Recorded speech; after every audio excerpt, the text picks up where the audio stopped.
In the journey of faith, every devoted soul encounters those quiet seasons when the spirit grows weary, when the flame of belief flickers like a candle caught in a draught, and the rituals that once flowed effortlessly now demand an extra breath of resolve.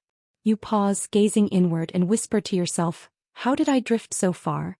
Why does my inner world feel shadowed and subdued?" The answer lies not in a dramatic fall, but in the gentle erosion wrought by everyday patterns, those unassuming routines we nurture without a second thought, dismissing their subtle toll until they weave themselves into the fabric of our being. These are the silent thieves that rob us of our sacred vitality, turning the heart from a vibrant garden into a forgotten corner overgrown with weeds. Yet awareness is the dawn's first light. By shining a gentle beam on these four overlooked behaviors, you hold the power to uproot them, to till the soil anew, and to invite a renewal that restores the heart's tender connection to the divine. If these words stir recognition within you, know that change is not a distant horizon but a step you can take in this very breath. Let us walk this path together, unveiling each habit with care and compassion. The first shadow, the torrent of unnecessary words. Among the swiftest currents that erode the soul's resilience is the unchecked flow of speech, a habit so commonplace it masquerades as harmless companionship. We seldom pause to consider that the tongue is more than a mere instrument of expression. It serves as a bridge between the hidden chambers of the heart and the vast expanse of the world. Each utterance etches itself upon the spirit, much like ripples spreading across a still pond, altering its depths in ways we cannot immediately perceive. The messenger of mercy, peace and blessings upon him, spoke with profound urgency about this very peril, declaring that no force hurls humanity into the abyss quite like the unchecked harvest of their own words. This is no idle caution. It is a beacon illuminating the gravity of our verbal wanderings. Excessive talking extends far beyond the overt sins of slander or idle gossip. It often hides in the mundane, the compulsion to shatter every hush with chatter, driven by an unease with solitude, the urge to dazzle others with eloquent displays, the reflex to opine on every passing shadow or fleeting idea that dances through the mind. In this ceaseless stream, the heart finds itself adrift, its focus scattered like leaves in the wind. Reflection becomes a luxury it can no longer afford, self-awareness a forgotten art, and the gentle presence of the divine a whisper drowned out by noise. The one who speaks without restraint ceases to truly listen, not to the voices around them nor to the subtle murmurs of their own soul. Responses come unbidden, raw and unrefined, stripping away the grace of deliberation. Over time, this erodes the heart's delicate sensitivity, allowing missteps to slip by unnoticed. Words laced with unintended barbs, tales stretched beyond truth, grievances aired without cause or judgments cast in haste. Contrast this with the sacred sanctuary of stillness. Silence is no void to be feared. It is a fertile pause, a breathing space where the spirit expands and inhales deeply. In quietude, the inner landscape reveals itself. The swirl of unspoken longings, the quiet nudges of guidance from above, the raw texture of emotions long buried. A heart enveloped in hush awakens, alert and alive, attuned to the rhythms of grace. Meanwhile, a loquacious one slumbers on, oblivious to its own fading glow. Moreover, this habit saps the divine blessing from our expressions. When words are rationed with wisdom, they land with the weight of mountains, drawing ears and hearts alike. Counsel flows with authenticity. Dialogues deepen into true communion. But in excess they dilute into a flood touching no one profoundly, not the speaker nor the listener. And herein lies a deeper peril. The more we verbalize without guardrails, the wider we fling open the gates to regret. A single careless phrase can echo long after, a thorn lodged in the conscience. The faithful safeguard their speech as fiercely as they cherish their devotions and their creed. Before a word escapes, they consult the inner compass. Does this serve a noble end? Is it essential in this moment? Would it draw a smile from the most compassionate? If doubt clouds the answer, they choose the eloquence of restraint.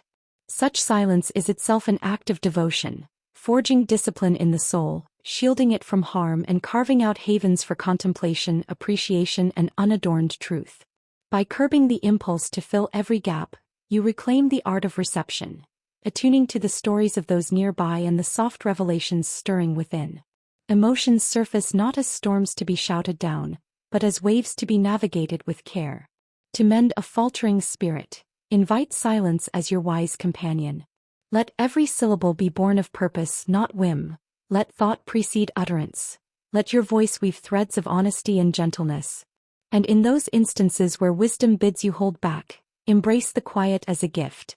This solitary shift can summon back the heart's suppleness, its crystalline insight, and the quiet fortitude that faith bestows. The second veil, the mirage of measuring against others. Lurking in the shadows of the soul is a deceptively innocuous practice. The habit of peering enviously at the gardens of strangers while overlooking the unique blooms in your own. At its onset, it appears as a fleeting glance, a momentary envy sparked by another's gleaming triumph, their harmonious bonds, their abundant provisions, or the ease with which grace seems to favor them. Why not I? The mind murmurs, a question that plants seeds of discontent deeper than we dare admit. This subtle theft begins by pilfering your sense of fulfillment. Rather than cherishing the gifts laid at your feet by the all-knowing, your gaze fixates on the treasures bestowed elsewhere. Where once you beheld abundance, now shadows of lack loom large. Gratitude withers, supplanted by a gnawing sense of scarcity. Yet the heart cannot harbor thankfulness and covetousness in tandem. They are eternal adversaries, each extinguishing the other's flame. Every soul treads a bespoke trail, tailored by the divine hand to its precise measure of trials and triumphs. That which gleams flawless from afar may conceal thorns you never glimpse, the quiet agonies, the unseen fractures, the battles waged in solitude. Conversely, the ordinary contours of your days may cradle profound lessons yet to unfold, mercies disguised as delays. The architect of existence apportions with flawless equity, veiling hardships in equal measure. To envy is to judge a fragment against a facade, pitting your unvarnished truth against another's curated splendor. In this era of polished vignettes, the illusion sharpens. Feeds overflow with jubilant peaks, radiant gatherings, milestones etched in gold, escapes to sun-kissed horizons, while the valleys of vulnerability remain tucked away. You meanwhile cradle your raw burdens in plain sight, weighing them against these artful montages. No swifter path exists to sap the spirit's vigor. From this blooms a quiet bitterness, a resentment that creeps like ivy over stone. Unbeknownst at first, it whispers doubts into the heart's core. Why does the divine favor them so? Such queries are tempests in disguise, challenging the boundless wisdom of the Creator and weighing the soul with leaden gloom. A vessel brimming with acrimony cannot taste the honeyed nectar of conviction. Authentic resilience blooms when you release the yardstick of another's voyage. Your script is etched in eternity, your ventures, your pauses, your serendipities, your tempests, all woven with intent. No thread phrased by chance, not even those you yearn to reweave. In forsaking comparison, vision clears. You discern the overlooked jewels, the serenity of your hearth, the vitality coursing through your frame, the steadfast companions who anchor you, the havens of repose, the petitions granted in hush, the thresholds sealed for your safeguarding, the withholdings that spared you sharper sorrows. Gratitude emerges as the supreme antidote, a balm that polishes the soul. Begin with the humblest offerings, a drawn breath, a fleeting calm, a modest repast, an untroubled dawn, and watch the heart kindle anew. The promise endures. Express your thanks and abundance shall unfold. Yet in the grip of comparison no bounty suffices, the cup forever runs dry. Anchor yourself in this truth.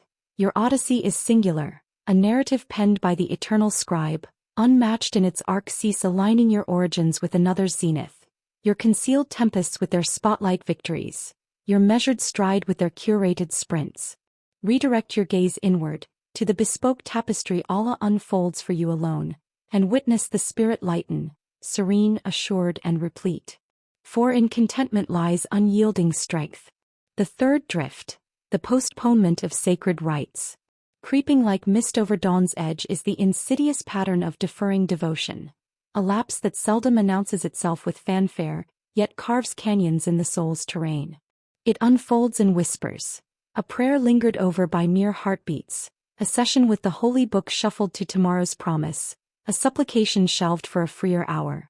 What begins as an isolated indulgence hardens into rhythm, until the sacred no longer claims primacy but squeezes into the margins of a crowded existence.